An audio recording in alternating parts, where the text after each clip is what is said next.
తస్మాత్ నార్హా వయం హంతుం ధాతరాష్ట్రాన్ సబాంధవాన్ స్వజనం హి కథం హత్వా సుఖినం శ్యామ మాధవ. తస్మాత్ నార్హా వయం హంతుం ధాతరాష్ట్రాన్ సబాంధవాన్ స్వజనం హి కథం హత్వా సుఖినః శ్యామ మాధవ. బంధుహింస దుఃఖదాయకమే గాని ప్రీతికరము కాదు. కనుక కౌరవులను చంపుట మనకు తగదు. నీవు లక్ష్మీపతివి గదా, బంధువులను చంపి సుఖదుఖములు పంచుకొని వారు లేక ఎట్లు ఆనందముగా జీవితమును గడుపగలము? యద్యేప్యేతేన పశ్యంతి లోభోపహతచేతసః కులక్షయకృతం దోషం మిత్రద్రోహే చ పాతకం.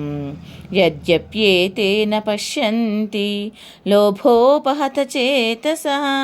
కులక్షయకృతం దోషం మిత్రద్రోహే చ పాతకం. రాజ్యమునంతను తానొక్కడే అనుభవించాలనే లోభము చేత దుర్యోధనుడు వివేకహీనుడైనాడు. అతనిని ఆశ్రయించినందున భీష్మాదులను అట్లే. ఈ యుద్ధం వల్ల క్షత్రియ కులమంతా నశించును, అది పాపమే. స్నేహితులందరినీ వంచి వధించిన ఘోర పాపము దాపురించును. యుద్ధము చేసిన వారందరికీ ఆ దోషము కలుగును, కానీ వారి విషయమును ఎరుంగకున్నారు.